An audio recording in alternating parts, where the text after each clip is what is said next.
no stinking clue where I'm at. Every single year, thousands of search and rescue operations are conducted to recover the injured, the wounded, and lost. But what happens, what do you need to do when you become lost in the woods? Hey, welcome to the channel, everybody, man. It's good to see you. So in this video, I want to give you a few tips that you can put in your kit bag should you become lost in the woods. Man, it happens to us all the time, right? So thousands of operations may be conducted, but that doesn't mean that there's not probably tens of thousands of times when somebody gets turned around and they're off grid out in the woods and they don't know exactly where they're at. Maybe you're not lost yet, right? But you want to keep from becoming actually being lost. Maybe you just got turned around, right? So what are a few things that you need to do? The very first thing I need you to do is I need you to stop, right? I need you to stop where you're at and take a few minutes. Take a few minutes to think about what it is and where you're at, right? Hey, taking a few minutes to have a drink of water, to have a meal, right? What this does is it helps calm your mind. Anxiety is one of the leading killers, man. It really is. So you need to stop and slow your thinking down. Remember where you've been walking the last few minutes. What did you see along the way? Where did you get off trail? What was that experience like? What cardinal direction were you moving in when you did that? What cardinal direction you've been moving in the entire duration of your trek? What direction is north right now? All of these little things you can think about.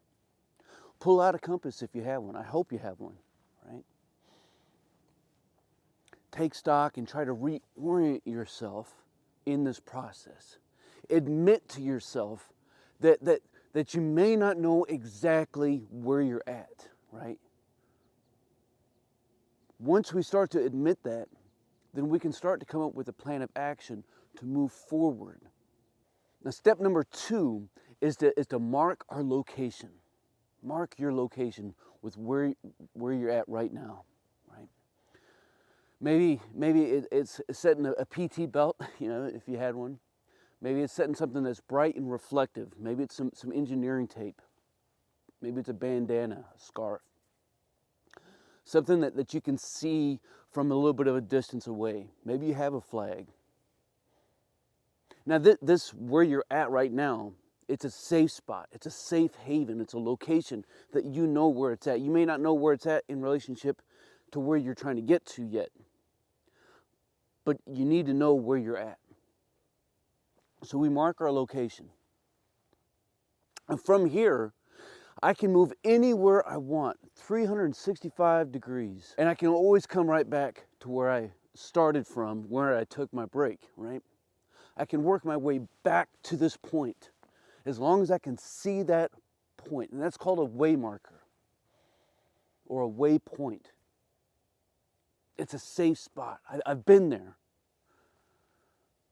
Now, what I'm doing as I'm moving around is sometimes, you know, just moving out 100 meters can make all the difference in the world. Sometimes just 15, 20 meters can get us back and to reorient us and see a landmark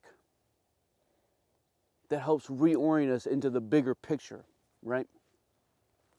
Because I've heard it, you know, all too many times, and this is why it's important thinking about step number 1 of stopping where we're at. Because it's the bullheaded arrogance in us that wants to keep moving. Well, let me just get over on the other side of that hill. Let me get over and move down this valley a little bit. And then once we're there, what do we want to do? We want to keep moving again. We want to keep moving again, and we want to keep moving again. Man, we have to stop that and just take a few minutes and orient ourselves and move around in a circle. Now, if I want to keep moving, I can set out another waypoint and move out from there as well. And I can keep making my circles bigger. I can work my way out a particular direction if I wanted to.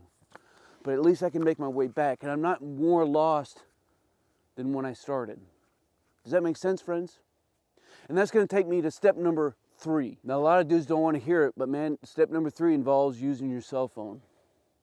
A lot of us carry a GPS device. 90% of us carry a phone, right? So pull out your phone and see if you have some dadgun service, man. It's okay to ask Siri for some sinking directions. I'm lost. Get me out of here, right? I mean, come on now. So if you're in a place where you don't have reception, one of the little tricks that you can do, and I found this works from time to time, especially if I'm right on the edge, if I'm right on that edge, right, is to put it in airplane mode and then bring it back out. So if you don't have service, put it in airplane mode, take it back out, and that phone trying to find its location will sometimes do that. And maybe it's just enough time for you to figure out where you're at by looking at whatever map system that you want to use. And so using our waypoints, right, taking us back to step number 2, right, everything is kind of interlocking here. Working back into step number 2, I can work out different points around me, and again, seeing if I have service out in a different location. But I can always, again, work myself back to where I started from. And here we go, going into step number 4, right? Step number 4 is I need you to get comfortable. And the only way that you can do that is by reversing the clock, right?